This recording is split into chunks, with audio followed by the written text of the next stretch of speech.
Seu nome? Meu nome é Fábio Sabag. Na verdade é Fadlo, que é um nome de origem libanesa, equivalente a Fábio. Então, desde garoto, sempre fui chamado de Fábio, então é Fábio Sabag. Nos documentos, Fadlo. Por favor, fale-me das suas origens familiares. Meus pais vieram do Líbano. Meu pai tinha estado no Brasil, ele era mais velho que minha mãe. Casaram-se no Líbano e vieram para cá. Papai tinha 30 anos e minha mãe 16. E aqui se estabeleceram. Foram para o interior de São Paulo, uma cidade chamada Bariri. E quando eu tinha 1 ano, eles voltaram para São Paulo. Nós éramos em 8 irmãos e tinham falecido 2. Por favor, me diga o nome dos seus pais. Meu pai, o nome dele era Salim Sabag e minha mãe, Bader Abusanra Sabag. Bader quer dizer lua cheia, noite de lua, em árabe. Local e data do seu nascimento. Eu nasci em Bariri no dia 19 de novembro de 1931. Fui registrado no dia 20, mas eu comemoro 19, dia da bandeira. Como foi a sua infância em Bariri, interior de São Paulo? Bariri eu não tive oportunidade na medida em que a família saiu de lá quando eu tinha 1 ano. Foi uma infância difícil na medida em que meu pai teve problemas de decepções e problemas de saúde.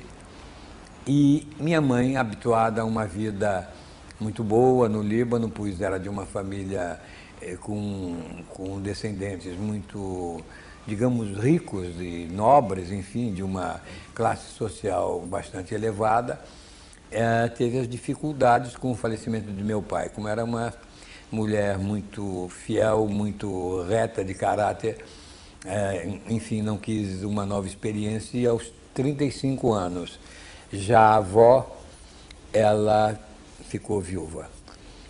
Me fale sobre os seus estudos. Eu estudei em São Paulo, no colégio primário, no grupo escolar Rodrigues Alves. Depois estudei no Ateneu Brasil e depois me preparei para fazer a faculdade de medicina. Cheguei a cursar 3 anos na Escola Paulista de Medicina, mas não era isso que eu queria, porque desde garoto eu tinha atração pelo circo, pelo rádio, pelas coisas que eu ouvia e via, então foi uma paixão que desde os 4 anos de idade estava enraizada dentro de mim. Quando aconteceu a sua primeira atuação artística? Bem, com as dificuldades da falta de dinheiro e, enfim, para que eu pudesse assistir aos espetáculos de teatro, e eu me oferecia no Teatro Municipal para fazer figuração nas óperas. Então era uma maneira de poder assistir os espetáculos e então participei de várias peças, de várias óperas e espetáculos que precisassem de figurantes. Naquela época era organizado na hora. E participava também de programas de auditório, de rádio, respondendo perguntas. Então participei de programas do Homero Silva, do Aurélio Campos, do Hélio de Araújo, na Rádio Cultura, de quem me tornei um grande amigo, e depois de passar a ser participante, eu fui convidado para escrever o programa, que foi em 1949, na Rádio Cultura de São Paulo. O nome do programa? Era Quem Sabe Mais, o Homem ou a Mulher. E dentro de um programa feminino que tinha também, eu fazia uma adaptação da vida do Nijinsky. Aí no Teatro Municipal eu conheci o grupo do Antunes Filho, que eles também assistiam a ópera e frequentavam. O Antunes era já um estudioso de teatro. E o grupo era grande, tinha o Manuel Carlos, que hoje era ator também, esse grande escritor e poeta que temos na televisão, Valdomiro Baroni, o Egídio Escio, que morreu muito jovem, tinha o Bento de Almeida Prado, que era poeta, e o nosso grupo tinha um encontro em torno da estátua do Mário de Andrade, atrás da biblioteca em São Paulo. E tinha também o Mário de Almeida, depois de um tempo o Antônio Abujanra, depois surgiu o Flávio Rangel, E com a chegada de Fernanda Montenegro e Fernando Torres em São Paulo, isso já era em 54, fizeram parte desse nosso grupo. Com quantos Voltar anos, um pouquinho atrás, né? Com quantos anos você estava quando realmente optou pela carreira artística? Bom, esse lado, digamos, profissional, eu estava exatamente com 17 para 18 anos, quando justamente deu-se a Rádio Cultura, não é? E aí você prosseguiu? Aí prossegui, aí não parei mais, porque em 50, quando inaugurou-se a TV Tupi, o Antunes Filho e o Osmar Rodrigues Cruz, eles fizeram um programa para ser apresentado na Tupi. Era um programa de teleteatro, freelancer, né, com os atores de fora, porque a Tupi já estava com o seu casting formado. E nós fizemos uma apresentação de uma peça de Pirandello chamada O Imbecil. E aí agradou muito, na época era o Costa Lima, o diretor Dermeval Costa Lima, que nos convidou, e ficamos nessa apresentação. Nesse meio tempo, preparavam-se alguns espetáculos e preparamos para o Teatro Municipal o Irmão das Almas, de Martins Pena, que era a minha estreia no teatro, mas aconteceu uma coisa muito curiosa. Eu entrava no final da peça e era uma pontinha, e eu dizia assim, uma esmola para a missa das almas. Só que o cortineiro fechou a cortina antes de eu falar e eu não estreiei, porque ele desceu o pano. E essa foi a minha estreia no teatro profissional. Você se lembra quanto foi o seu cachê? Não me pagaram até hoje. Mas aí você se enturmou com esses grandes nomes e prosseguiu.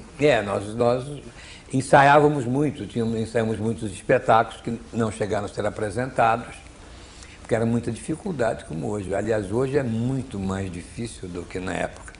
Depois eu trabalhei com Graça Mello e Olga Navarro no Teatro de Alumínio, que a Anissete Bruno tinha acabado de inaugurar. E nessa época ela era noiva do Halfeld, Temístocles Halfeld Pederneiras, que foi o maior, talvez o maior fotógrafo aqui do Rio de Janeiro, que fotografava artistas, casamentos, festas. Eles eram noivos, ele construiu esse teatro em São Paulo. Nessa época, eu fazia teatro infantil, eu produzia um espetáculo chamado Chapeuzinho Vermelho, de Paulo de Magalhães, dirigido pelo Antunes Filho. Em teatro? No Teatro de Alumínio. E aí chegou o Graça Mello, a Anissete estava em cartaz, chegou o Graça Mello para apresentar justamente Volta à Mocidade, com Olga Navarro. E eu fazia um personagem nessa peça. E ele um dia viu meu teatro infantil, que era apresentado pela manhã e à tarde, antes da vesperal dele. Ele gostou muito. Aí ele disse-me, olha, eu vou fazer um programa, eu vou trabalhar na TV Rádio e Televisão Paulista, que vai inaugurar agora, isso em 52. E eu gostaria que você fizesse esse programa lá, apresentasse um programa infantil. Eu achei excelente. Aí começamos a nos preparar. Quando ele foi para lá como diretor, então fizemos o Teatrinho Graça Mello, que eram as minhas peças infantis, com o nosso grupo. Como é que era a TV paulista nessa época? Era fascinante, na medida que ela funcionava num pequeno prédio de apartamentos. Então, embaixo, era o estúdio principal. Pra você ter uma ideia, anos depois ele virou uma tinturaria. Aí você tem ideia do tamanho do estúdio. Pequenino. Muito pequeno. Aí você tinha que subir uma escada de uns 12 ou 16 degraus para ir para o outro estúdio, para o B, que era menor ainda. Então, era a televisão ao vivo, então você estava gravando, estava representando uma cena, atuando numa cena, e tinha que mudar de cenário, então você saía correndo pela escada, saía de um cenário e o câmera ia mostrando a parede, uma coisa, ou o outro ator, até você entrar no estúdio para poder continuar a cena. No outro andar. No outro andar. E era dividido tudo nos andares, era maquiagem, era um pequeno depósito. E assim mesmo, ali vocês fizeram várias coisas? Fizemos muita coisa. A Rádio Televisão Paulista fez coisas excelentes. Um dos programas infantis, que até foi escrito pelo Vicente Sesso, que tempos depois ele assumiu o programa. Quando eu vim para o Rio de Janeiro, ele continuou com esse programa, ele escrevia para mim na época. E fizemos uma peça baseada num conto de Andersen, que era A Menina dos Fósforos. E tinha neve, mas num determinado momento acabou a neve que nós fazíamos de algodão, não existia ainda aquele sabão em flocos, né? Bolinhas de algodão. Acabou, então todo mundo veio correndo, entrando no estúdio, até o diretor da TV, entusiasmado, estava um programa muito bonito, então todo mundo ajudando a pegar algodão para jogar do andar de cima para cair em cima do cenário.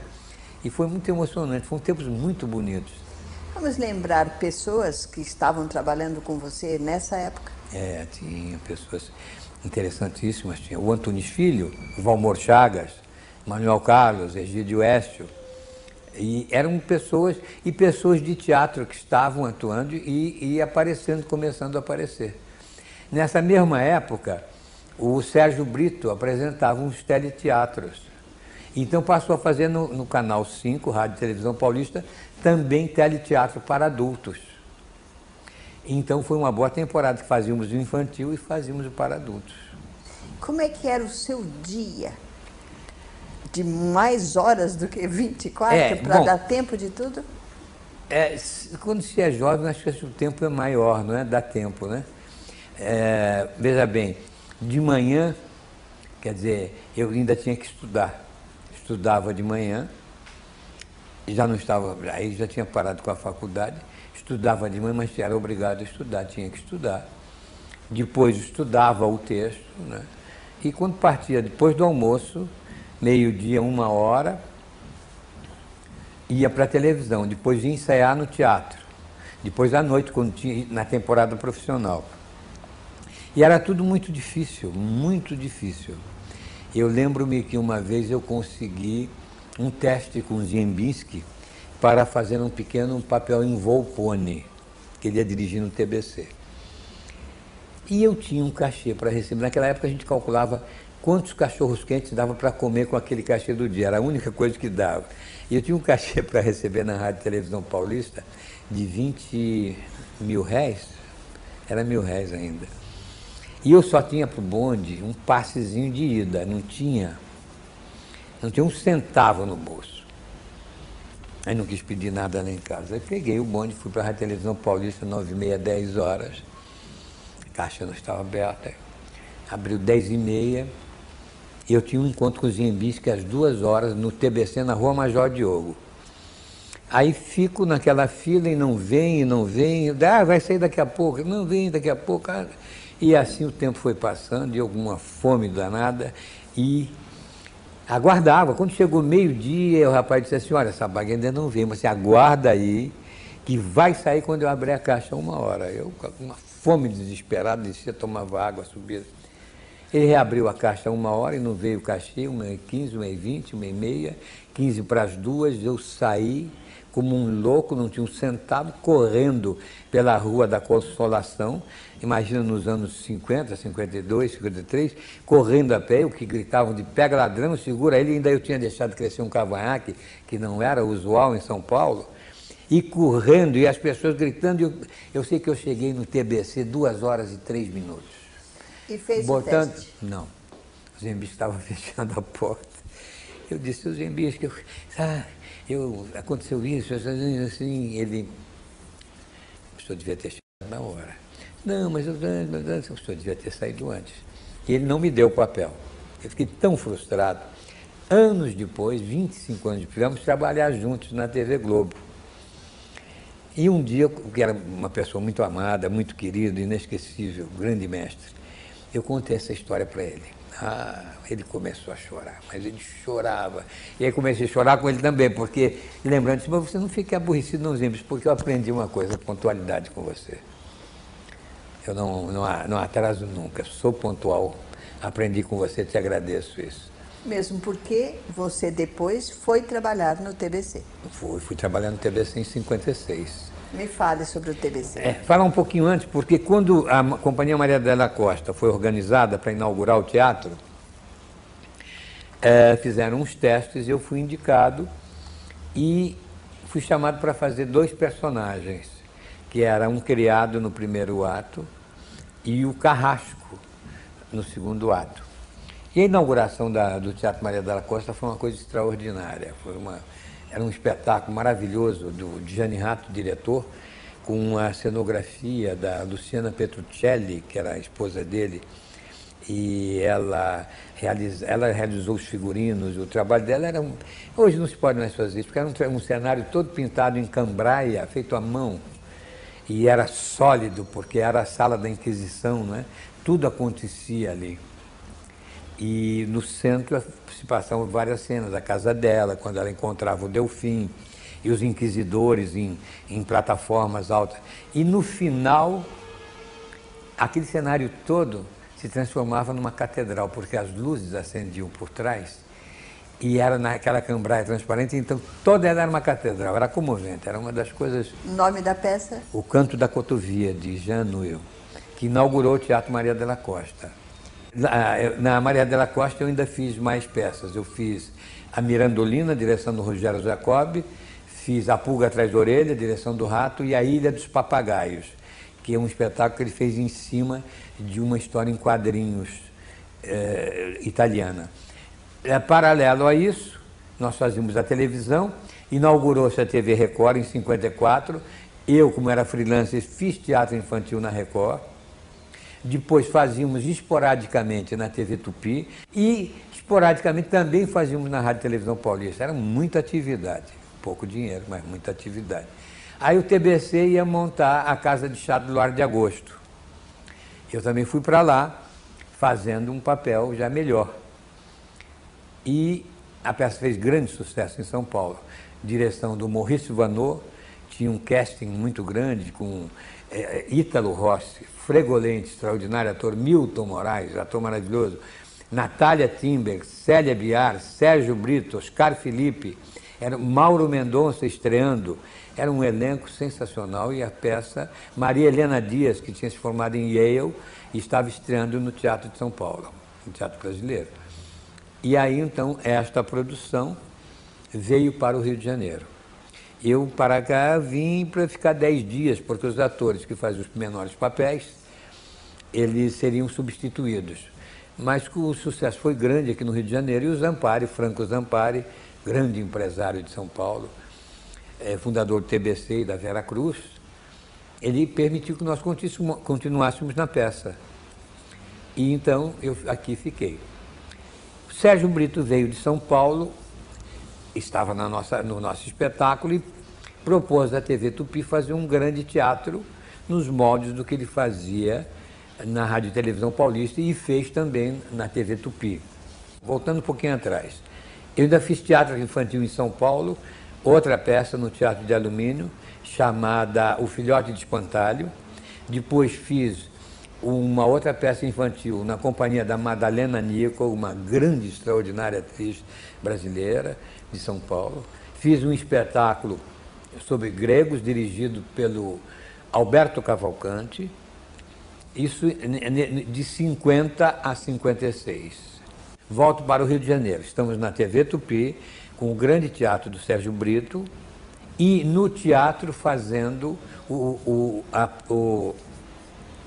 a Casa de Chá do Luar de Agosto. Sérgio Brito começa a fazer o seu grande teatro, e eu participava. Era um grande elenco, ele usava os melhores atores do Rio de Janeiro, na disponibilidade na televisão. Então ia de Fernanda Montenegro, Ítalo Rossi, Léo Vilar, Jorge Chá, todos os atores que se encontrassem no Rio de Janeiro, eles eram convidados. Logo depois eu propus o meu teatro infantil, que o Mário Provenzano, que era o diretor de TV e um dos diretores da TV Tupi, me falou de uma empresa que queria produzir um espetáculo infantil, que foi a J. Walter Thompson. E aí eu fui lá, procurei e propus o teatro infantil, e eles aceitaram. Era o teatro infantil apresentado aos domingos às 14 horas, sempre um espetáculo de 1 hora. Teve patrocinado pela Telespark, pela Troll, e o nome ficou até hoje, que é o Vesperal Troll ou Teatrinho Troll, e teve patrocínios da Quibon e da Antártica. Mas a Troll ficou praticamente dos 10 anos que ele durou, ela ficou 8 anos patrocinando. Como é que era o Teatrinho Troll? Eram textos adaptados para crianças que iam desde os contos infantis nacionais, do folclore mundial, internacional, não é? E até Shakespeare nós fazíamos para as crianças, adaptados. E Fazíamos óperas para crianças. Você dirigia? Eu dirigia e produzia e atuava algumas vezes, porque não tinha tempo, tinha que cuidar da direção. E fiz algumas adaptações. E lancei muitos autores, muitas atrizes e atores e diretores. Vamos lembrar alguns? Claro. Lígia Bojunga Nunes, que hoje é uma das maiores autoras de literatura infantil premiada no mundo inteiro. Lancei Fábio Gaia, de São Paulo, Sérgio Viotti como autor, e depois eu lancei ele como ator também. Roberto de Cleto como escritor. Usei muitos os textos de Tatiana Belink, Júlio Gouveia, e vários autores que se dedicavam à literatura infantil. Fiz peças de Paulo Magalhães, de Maria Clara Machado. Às vezes levava o espetáculo que a Maria Clara Machado tinha apresentado no teatro, eu apresentava o espetáculo inteiro na televisão. Então foi assim, ao longo desses 10 anos, lançando maquetistas, figurinistas, e diretores também, que outros também dirigiam no programa, autores e elenco. Iris Bruse começou conosco na televisão. E uma ao série mesmo tempo fazendo teatro? Fazendo teatro sempre, e surgiu o cinema na minha vida. Então, tinha semanas de fazer teatro, ensaiar a peça seguinte do teatro, a ensaiar e apresentar o programa do Grande Teatro, ensaiar e gravar e apresentar o programa infantil e filmar. Nessa época eu fiz o primeiro filme, que foi com Armando Couto, que chamava-se Ladrão em Noite de Chuva. Eu tinha uma pequena participação. Ao longo da minha vida eu fiz 46 filmes, dirigi um, sendo que 6 foram internacionais e rodados no Brasil. Só um deles que eu filmei uma parte na Itália, que foi o Killer Fish, que é o peixe assassino, produzido pelo filho do Carlo Ponti, que era um elenco de atores americanos e alguns estrangeiros. Já que você falou em cinema e você fez 46 filmes, continue, fale um pouco mais. Fiz filmes com os melhores diretores aqui do Rio de Janeiro. O Aurélio Teixeira, que morreu muito cedo, que era ator, e fiz um filme excelente chamado Mineirinho Vivo Morto, um filme que me deu muito prazer. Fiz a Ópera do Malandro com Rui Guerra, que foi um trabalho belíssimo, porque eu fazia um alemão e o filme foi em cima da peça de Bertolt Brecht, que o Chico Buarque de Holanda adaptou para o teatro e o Rui fez para o cinema. E ele transpôs a peça para o período da guerra no Rio de Janeiro. Então eu fazia um alemão, tive que 4 meses de aulas de alemão para conseguir o sotaque, lentes de contato coloridas, azuis, e pintei o cabelo. Aliás, parte dele foi nessa tintura porque botaram tinta demais para clarear e aí parte do cabelo foi embora, mas valeu a pena porque o filme foi excelente. Filmei com Joaquim Pedro de Andrade, fiz 2 filmes com ele, Os Inconfidentes, que é um filme que passa todo ano e passa muito na TV, e fiz O Homem do Pau-Brasil. Fiz o primeiro filme do Bruno Barreto, que é Tati, a Garota, com Dina Sfati, que é uma das criaturas mais inesquecíveis com quem eu cruzei na minha vida profissional, extraordinária. E foram ao todo 46. Recentemente fiz o Policarpo Quaresma, uma pequena participação, e atuei em 2 curta-metragens para estudantes da Escola de Comunicação da Estácio de Sá. Mas eu quero um pouco mais, quero que você fale sobre Os Mendigos, sobre Gimba, sobre O Sabor do Pecado, Em Busca do Tesouro. Por favor. Pois não. Eu passei por vários gêneros no cinema. O que é considerado chanchada, mas eu pessoalmente acho que foi uma fase do cinema brasileiro. Eu acho que poderíamos dizer a comédia de costumes. de uma época, porque a chanchada nada mais era que um espelho da realidade brasileira, a nossa crítica alegre, saborosa, bem-humorada sobre os filmes americanos, que em geral satirizavam, com atores extraordinários que o Brasil teve, que seriam sucesso no mundo inteiro, como Mesquitinha, como Oscarito, são pessoas que me comovem até hoje. Oscarito, Mesquitinha, atores que tinham uma qualidade internacional e que, lamentavelmente, não ultrapassaram as barreiras do Brasil. Se bem que Oscarito tinha sido chamado para trabalhar fora daqui, nos Estados Unidos. O Sabor do Pecado é um filme italiano cujo diretor Massimo Alviani trouxe dos Estados Unidos alguns atores, inclusive Bruce Cabot, que tinha feito o primeiro King Kong, que ele fazia o galã, e vários elencos. Fiz O Mineirinho Vivo ou Morto, é um dos melhores trabalhos que eu tive. Eu fazia um marginal, que era Capanga, de Gécio Aladão, um filme rodado nos Morros de Mangueira, com Leila Diniz, com Gracinda Freire, o Wilson Grey, Edson Silva. Era um elenco ótimo, e um Milton Gonçalves. Eu fiz um filme também francês chamado Pour un amour lointain, que era dirigido por um Edmond Sechan, premiadíssimo com um curta-metragem chamado Le Ballon Rouge. Era um filme todo falado em francês e com muita dificuldade para ser realizado, porque as cenas eram rodadas inteiras. Normalmente, no cinema, são feitos planos separados, né? Você fala uma fala, o outro fala outra. Mas esse diretor, ele ensaiava a cena inteira, de 2 páginas. Você tinha que falar um francês fluente, perfeito. E eu ia para a praia com guarda-sol, com um rádio, com um chapéu, com um jornal, e tinha uma cena que eu discutia com um dos atores. E foi um trabalho muito difícil, mas foi muito legal, foi muito bom. Fábio Sabag, por favor, voltemos a falar sobre teatro. Cheguei em 1956, como já disse, o Teatro Brasileiro de Comédia, fazendo a Casa de Chá de Luar de Agosto. E aqui fiquei. Fiz no TBC também a Leonor de Mendonça, dirigida por Zembinski, A Gata em Teto de Zinco Quente, direção de Maurício Vanot, com a saudosa Cacilda Becker, Valmor Chagas, Zembinski, Dina Lisboa, Célia Biar. E depois fiz A Dama de Copas.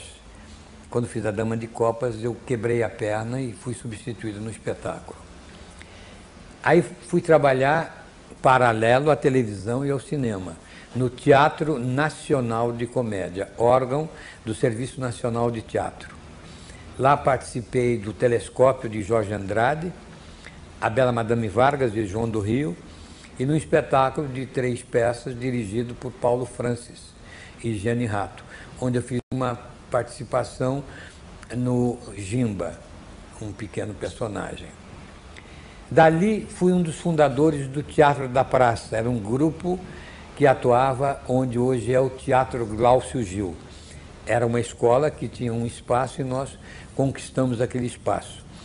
Ali atuando, dirigindo e fazendo coprodução com os outros diretores, éramos em 10, fizemos excelentes espetáculos, fizemos de Brecht a Gastão Tojeiro e introduzi o que depois tornou-se um hábito no teatro brasileiro, fazer espetáculos de colagem de textos. O primeiro foi feito só com textos do Milor Fernandes. A minha ideia era tê-lo feito com vários autores, mas o Milor sugeriu que fizéssemos só com os textos dele. Era um espetáculo chamado Pif Tac Zig Pong, e que tinha um grande casting, um grande elenco, e nós fizemos esse espetáculo e na época obteve um sucesso bom, não digo que tenha sido um grande sucesso, mas como era um espetáculo precursor, então ainda provocava dúvidas nas pessoas. Mas foi o espetáculo que deu depois uma abertura para os outros espetáculos de textos, como Liberdade, Liberdade e tantos outros, o Show Opinião e tantos outros que foram feitos na sequência desta, digamos, colagem de textos. De lá eu fui trabalhar em várias companhias, inclusive na minha própria, onde eu produzi muitos espetáculos.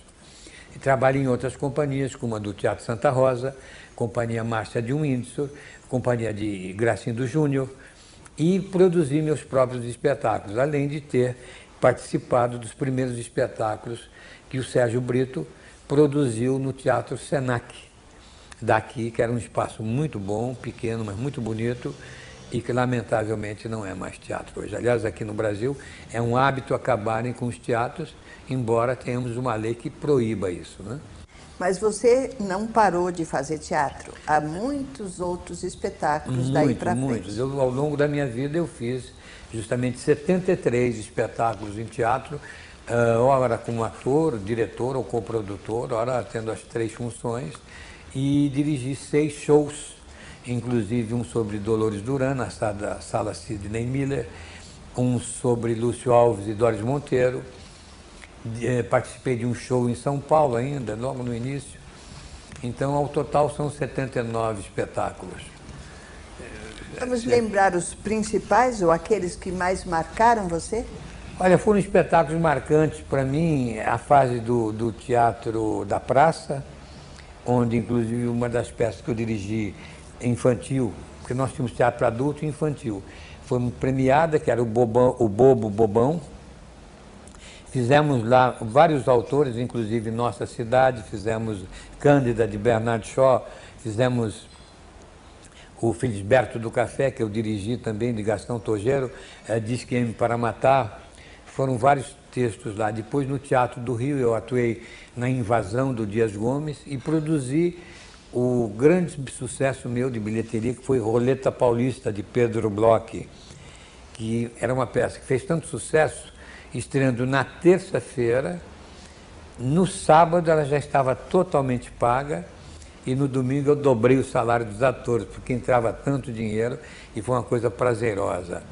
Também um dos raros espetáculos, depois eu quebrei a cara em muitos. Vamos lembrar o beijo da Mulher-Aranha. Ah, é muito curioso. Vamos lembrar o Silicone, os 7 gatinhos. O beijo da Mulher-Aranha, o Ivan de Albuquerque e o Rubens Correia, lamentavelmente falecido, um grande ator, extraordinário, homem de teatro. Eles queriam produzir a peça e perguntaram se eu participaria da produção. Eu disse que sim. Ficaram de mandar o texto, mas dois, três dias depois, não mandaram. Eu liguei para o Ivan e disse: eu pensei que você estivesse brincando. Eu falei: não, como é que estou brincando? Eu quero produzir sim. E aí produzimos, fizemos uma cooperativa com o próprio Manuel Puig, com o cotista, um outro amigo deles que a memória não me traz à mente o nome, e eles dois, e produzimos o Beijo da Mulher-Aranha, que foi um grande sucesso de bilheteria aqui no Rio de Janeiro. Depois eu afastei-me da produção e eles viajaram e fizeram muito sucesso com a peça. Produzi outras coisas, produzi Vamos Brincar de Amor em Cabo Frio, que foi apresentada aqui no Rio e em São Paulo, com a Dulcina, e a adaptação do Sérgio Viotti, que também tinha dirigido.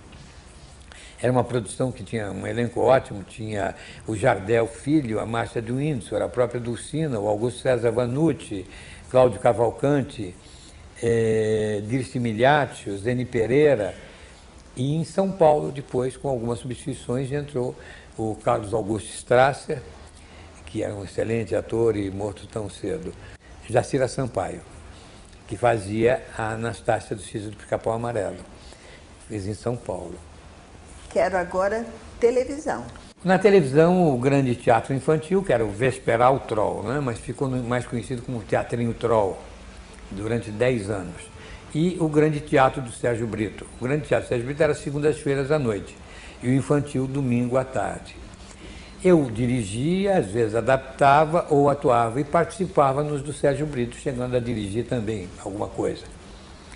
Independente disso, dirigi o teatro de romance, que era feito de tarde, na TV Tupi. Depois dirigi Conta um Conto, que era um programa de contos brasileiros. Dirigi o Teatro Valita e atuei em uma infinidade de programas na televisão Tupi. Como nós éramos freelancer, me permitia trabalhar fora. Então fiz em Noite de Gala na TV Rio, poemas adaptados de vários poetas, e eram feito um grupo de atores que representavam, e foi muito curioso isso, uma época interessante. E na TV Continental, na época então, dirigida pelo Dermeval Costa Lima, que tinha sido da TV Tupi de São Paulo, grande figura humana e grande capacidade. Eu produzi e dirigi um teatro de TV Que Bom, que eram os textos brasileiros, música brasileira, e chegamos a fazer 40 textos. Foi muito interessante, foi um trabalho muito bonito, só de textos brasileiros. Vim para a TV, continuei na TV Tupi, e o Almeida Castro me chamou para dirigir uma novela que seria a primeira novela à noite, porque a TV Tupi tinha uma extraordinária autora e diretora chamada Ilse Silveira. E esta moça escrevia, ela tinha uma formação excelente em televisão, tinha estudado no exterior, ela escrevia e dirigia novelas ao vivo que eram apresentadas à tarde. A história da televisão não fala muito dessa moça, mas ela teve uma importância muito grande como diretora e produtora e especialmente autora de televisão. A Tupi me apresentou algumas ideias, algumas sinopses, e eu gostei de uma novela da Janete Claire chamada O Acusador. E esta foi a primeira novela que a Janete escreveu para a televisão, que era uma novela onde o Jardel Filho fazia 2 personagens e estava começando o videotape. Mas nós não tínhamos muita fita para usar e não tínhamos muito espaço de tempo. Então era praticamente blocos inteiros gravados. Eu fiz a novela, mas foi muito difícil, como tinha outros afazeres. Eu disse, olha, eu não vou continuar fazendo a novela, as dificuldades são muito grandes. Até na época, o Dias disse, mas você vai fechar um mercado de trabalho. Eu disse, mas ou eu morro ou eu continuo com esse trabalho, porque já estava demais. Os aborrecimentos, não era o trabalho, mas os aborrecimentos, porque é uma coisa que despertou uma certa ciumeira e as pessoas queriam ter feito, enfim. E continuei na televisão fazendo o meu programa infantil e lancei a Janete Claire escrevendo textos para crianças. Foi uma época difícil para eles e para todo mundo, foi nos anos que eles chamam de Revolução, e que as pessoas todas eram muito perseguidas, com dificuldades e tal, e nós fazíamos os textos que sempre foram excelentes. Ela mandava o texto numa semana, na semana seguinte eu já colocava no ar. Foi uma época muito boa. E fiquei na Tupi até que tornou-se impossível trabalhar, porque a situação lá piorou muito, não é? Com a morte do Chateaubriand e tudo que aconteceu depois. Aí fui para a TV Globo. Fui para a TV Globo em 68, com um contrato de 1 ano e meio, para introduzir a novela em São Paulo, porque as novelas eram feitas no Rio e tinham pouca audiência em São Paulo.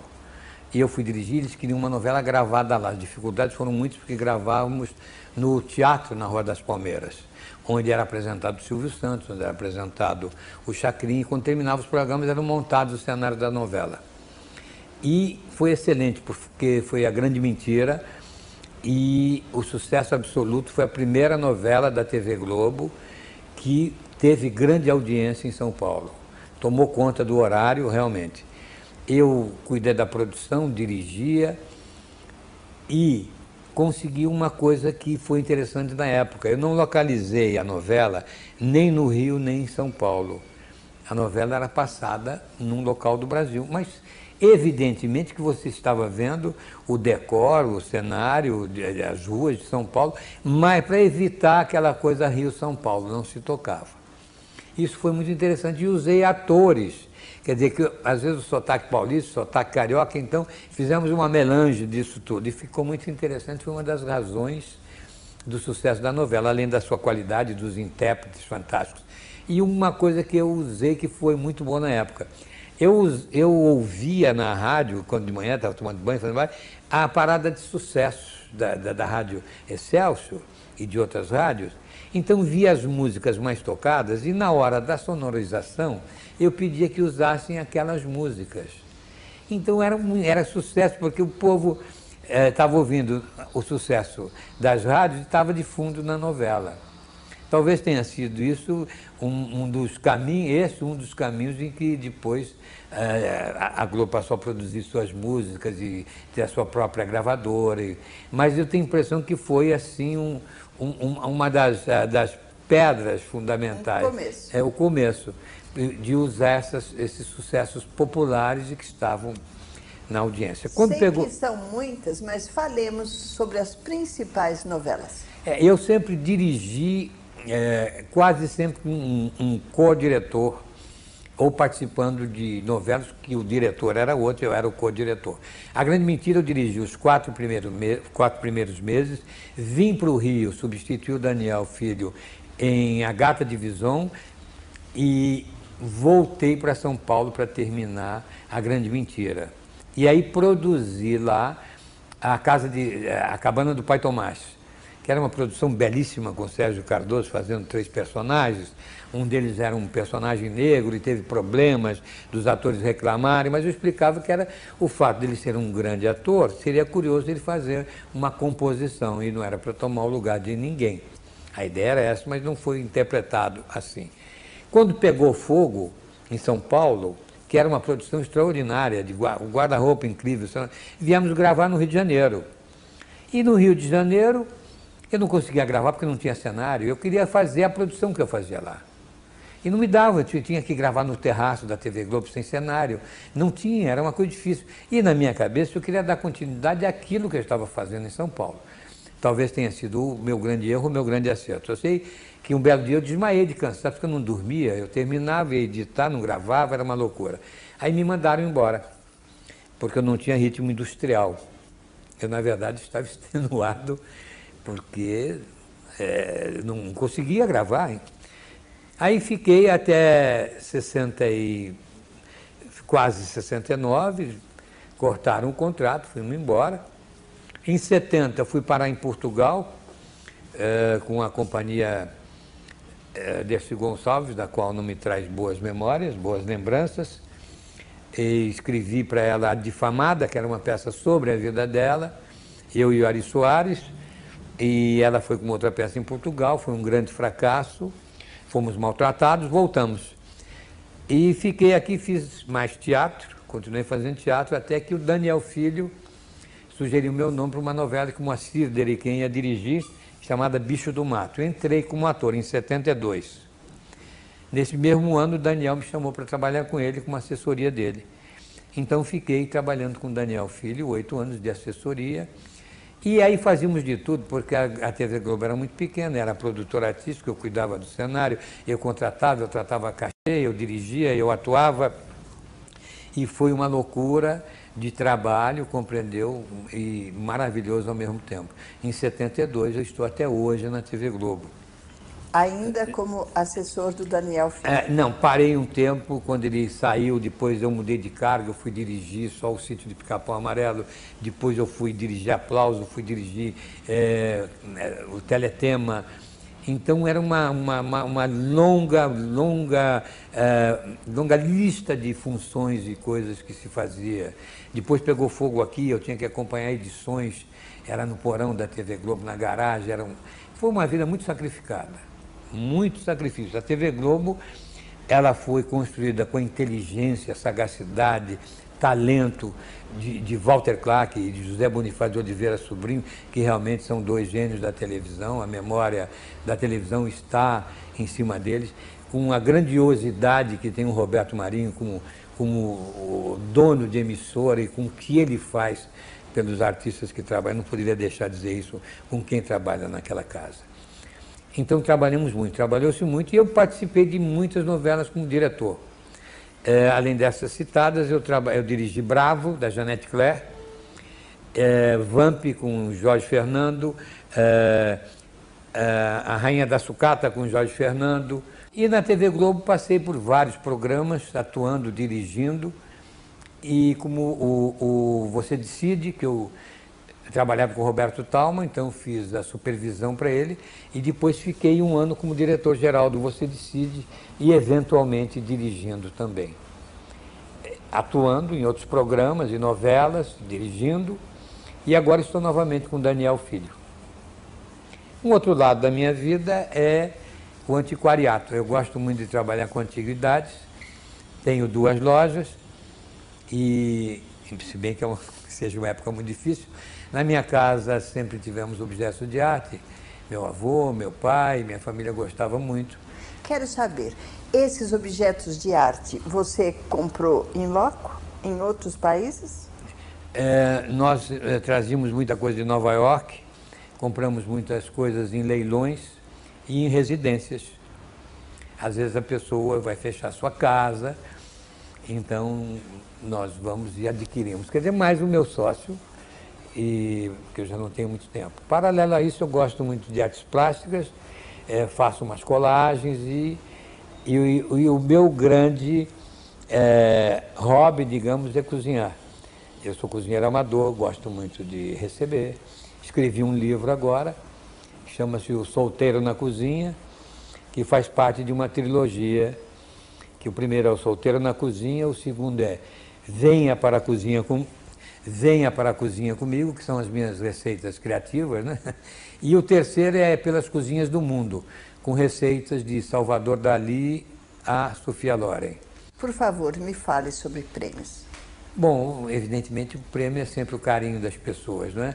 É o maior deles. Recebi ao longo da minha vida 120 prêmios, das revistas especializadas, prêmio de cinema, e entre outros uma mensagem da Unesco sobre o programa infantil, que foi muito importante e que me fez muito bem, não é? E essa coisa carinhosa que as pessoas têm, que é o prêmio do dia a dia, da lembrança.